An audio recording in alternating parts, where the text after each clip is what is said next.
তোর ডাক শুনে কেউ না হাসে তবে একলা চলো রে, যদি তোর ডাক শুনে কেউ না হাসে তবে একলা চলো রে, একলা চলো, একলা চলো, একলা চলো, একলা। হ্যালো বন্ধুরা, গুড মর্নিং। তোমরা সবাই কেমন আছো? আশা করছি তোমরা সবাই ভালো আছো, সুস্থ আছো, আর আমরাও ভালো আছি।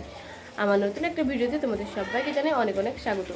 তো চলো, আজ সারাদিন কী করি না করি সমস্ত কিছু তোমাদের সঙ্গে শেয়ার করবো। ভিডিওটা কন্টিনিউ দেখতে থাকো। সকালবেলা ঘুম থেকে উঠে ফ্রেশ ট্রেশ হয়ে গেছিলাম। আজকে একটু সকালবেলা বলবো না, প্রায় বলতে গেলে ভোরের দিকে উঠে পড়েছিলাম। ফ্রেশ ট্রেশ হয়ে ব্রাশ ট্রাশ করে নিয়েছিলাম। আর এই যে দেখতে পাচ্ছি একটা টোস্ট বিস্কিট নিয়েছি, এইটা এখন বর্তমান খাচ্ছি।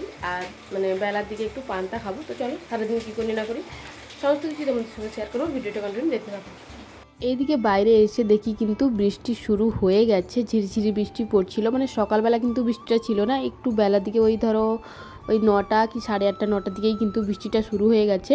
তো ঝিরিঝিরি বৃষ্টি পড়ছে, সেরকম কিন্তু জোর ধরনের বৃষ্টি পড়ছে না। ঝিরিঝিরি বৃষ্টি পড়াতেই কিন্তু আমাদের যে এইখানে যে রাস্তাঘাটটা জানোই তো, মানে কাদায় একদম ভর্তি হয়ে যায়। আর এই দিকে দেখো, মা কিন্তু রেডি হয়ে এখন বসে আছে, এখনও পর্যন্ত মানে বেরোতে পারেনি বৃষ্টি হচ্ছে বলে। আর এখানে তো বৃষ্টি হলে তো শুরু হলে তো আর মানে অবস্থা খারাপ রাস্তাঘাটের জানোই, মানে যেইখানে কাদা জায়গা থাকে ওইখানে তো অবস্থা খারাপ। আর মা কিন্তু রেডি হয়ে মানে বসে আছে। আর দিশা সোনা কিন্তু কান্নাকাটি করছে অলরেডি, আজ সকাল থেকেই কিন্তু কান্নাকাটি শুরু করে দিয়েছে যে ও ওর দিদুনের সঙ্গে যাবে, ও মানে আমার সঙ্গে থাকবে না বাড়িতে। তো ওর দিদুনকে বলছে যে আমাকে নিয়ে চলো, আমি থাকবো না, আমি তোমাদের বাড়িতে যাব, মা একা বাড়িতে থাকুক। তো ওই রকমই বলছিল, কান্নাকাটি অনেক কান্নাকাটি করেছে ও কিন্তু। আজ সারাদিন কিন্তু প্রচুর পরিমাণে কান্নাকাটি করেছিল। ওকে ভুলিয়ে ভালিয়ে কিন্তু আমি ঘরের মধ্যে মানে রুমের মধ্যে নিয়ে চলে এসেছিলাম। তারপর কিন্তু বৃষ্টি কমাতে মা কিন্তু গেছিলো, বাড়ি চলে গেছিলো আর কি আজকে। যাই হোক, বাড়ি চলে গেছে, একটু কষ্ট হচ্ছে, মানে একটু মনটা খারাপ লাগছে আর কি। কারণ মা কিন্তু আমাদের বাড়িতে 3 দিন ছিল, বাট তোমাদের সঙ্গে ভিডিও মানে আমি সেরকম ভিডিও বানাইনি আর কি। মা যতদিন ছিল, যবে এসেছিলো তার পরের দিন ভিডিও বানিয়েছিলাম, আর যবে গেছিলো তার পরের দিন মানে যবে গেছিলো তবেই কিন্তু ভিডিও বানিয়েছিলাম। মায়ের সঙ্গে সেরকম মানে বসে গল্প টল্প করতে না, আর ওই টাইমটা কেটে যায়, ভিডিও করতে আর ইচ্ছে করে না। যাই হোক, মন খারাপ নিয়ে তো বসে থাকলে হবে না, বাড়ির তো কাজকর্ম তো সমস্ত কিছু পড়ে আছে, করতে হবে। তো যাই হোক, খাওয়া দাওয়া কমপ্লিট করে না, স্নান টান কমপ্লিট করে নিয়েছিলাম। তারপর খাওয়া দাওয়া কমপ্লিট করে এদিকে চলে এসেছিলাম, উচ্ছে আলু কাটছিলাম। আজকে উচ্ছে আলু ভাজা হবে। আর এই না গরমের মধ্যে উচ্ছে আলু তরকারি খেতে ইচ্ছে করে না, ওই তেতো জিনিসের তরকারি টরকারি না খেতে ইচ্ছে করে না আর কি। তো বাড়ির মানে গাছেই হয়েছিল আর কি উচ্ছেগুলো, তো মা বললো নষ্ট হয়ে যাবে। তো মাকে বললাম যে এক কাজ করো, আলু আর উচ্ছে ভাজা করলে বেশ ভালোই লাগে মোটামুটি, তো তরকারির থেকে একটু তেতো ভাবটা কম থাকে আর কি। তো ওইগুলো কেটে আমি ওইখানে রেখে দিয়ে এসেছিলাম। আর এইদিকে দেখো, আমি গ্যাসের মধ্যে চলে এসেছিলাম। আজকে একটু ডিম ভাপা করে ঝোল করব আর কি। কোনোদিনও কিন্তু ডিম ভাপা করে ঝোল করিনি, এই প্রথমবার ডিম ভাপা করে ঝোল করব।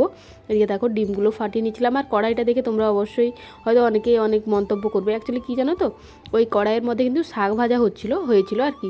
ওই শাকের জলটা আমি ধুয়ে আর ফেলিনি, ওই শাকের জলের মধ্যেই কিন্তু আমি ওই ডিমের ভাপাটা করছিলাম বলে, ওই মানে শাকের জলটা আছে বলে কিন্তু ওই জলের কালারটা ওই রকম লাগছিল আর কি।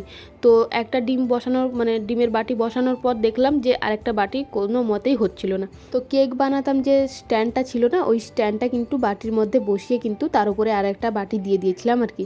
কারণ গ্যাস জ্বালিয়ে একটা একটা করে ডিম ভাপানো কিন্তু মানে বোকামো কাজ হয়ে যাবে আর কি।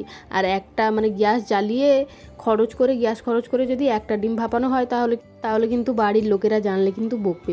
তো ওই জোগাড়টা আমাকে করতে হয়েছিল আর কি। যাই হোক, আমি ডিমটা ভাপিয়ে নিয়েছিলাম। তারপরে এই সাইডে উনুনের কাছে এসে কিন্তু ডিমের ভাপাগুলোকে ভালো করে ভেজে নিয়েছিলাম।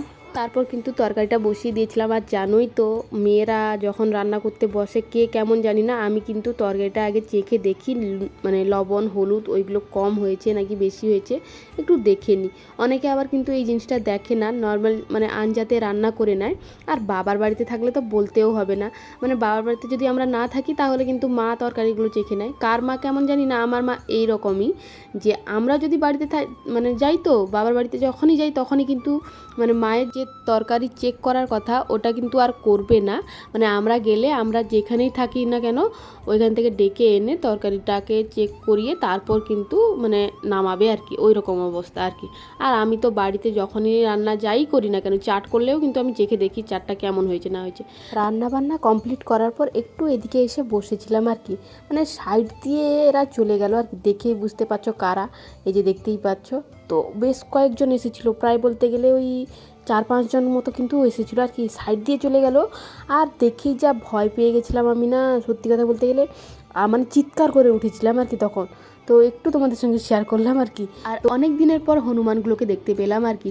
আর আমাদের যে বাগানটা আছে না, মানে ওই সাইডে যে পুকুরের সাইডে যে অনেকগুলো পেয়ারা গাছ আছে না, ওই পেয়ারা গাছের মধ্যে একটাও পেয়ারা নেই, কারণ সব কিন্তু এইগুলো মানে এরা কিন্তু তুলে খেয়ে নিয়েছে আর কি সবগুলো। তো ওইগুলোই কিন্তু দিদা বলছিল, তো তার কারণে বললাম আমি কিন্তু আর ওইদিকে যাই না, কারণ বৃষ্টি পড়লে আর ওই রাস্তার মধ্যে মানে বেরোনোটা অসম্ভবের ব্যাপার আর কি। তো যাই হোক, তারপর দেখো এদিকে চলে এসেছিলাম খেতে বসে গেছিলাম। আজকে বসেছিলাম বাইরে একটাই কারণে, মানে হেসেলের সাইডে খেতে বসেছিলাম, কারণ সকাল 9টা থেকে কিন্তু কারেন্ট চলে গেছে, এখন প্রায় 2টো বাজতে গেছিলো। তো এখনও পর্যন্ত কারেন্ট আসেনি, গরমের চোটে মাথাও গরম করছিল, মানে মাথাটা প্রচুর পরিমাণে গরম হয়ে গেছিলো যে কারেন্ট আসেনি বলে আর কি।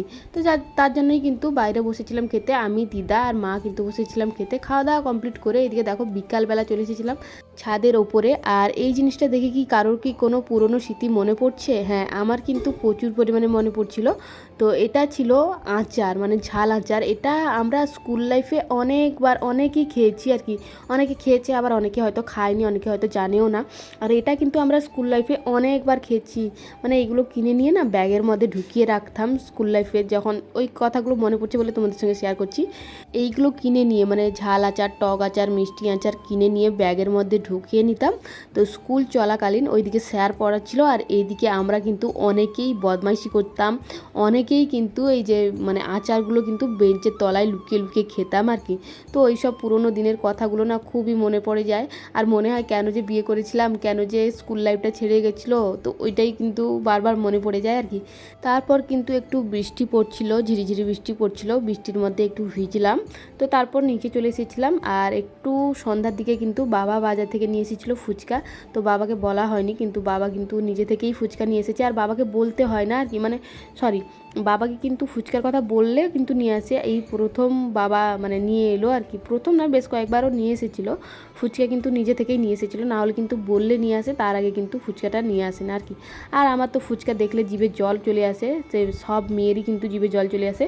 তো দেখেই কিন্তু লোভ না সামলাতে পেরে আমি কিন্তু প্রথমেই কিন্তু বেশ কয়েকটা টপাটপ মেরে দিয়েছি, মানে এইখানে বসে বসে আর কি খেয়ে নিয়েছি।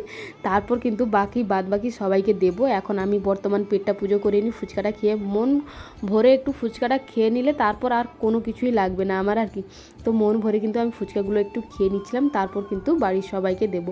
বাড়ির সবাই বলতে গেলে ওই বাবা 1 থেকে 2 পিস খায়, আর দিদা তো একদমই খায় না, আর দাদু 1-2 বার খায় ফুচকা, 1-2 বার না, দাদু বলতে গেলে ফুচকাটা খায় আর কি। যে কোনো জিনিস দাদুকে দিলে কিন্তু খায়, বাট বাকি দিদা কিন্তু সেরকম মানে সব জিনিসগুলো খায় না আর কি।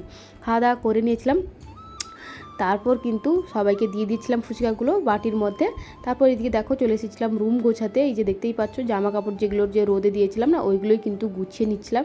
এখন খাটের মধ্যে পড়েছিল, তো ওইগুলোকে গুছিয়ে নিয়েছিলাম। তো চলো আজকের ভিডিওটা এই পর্যন্তই শেষ করছি। সবাইকে টাটা বাই বাই। কেমন লাগলো জানিও।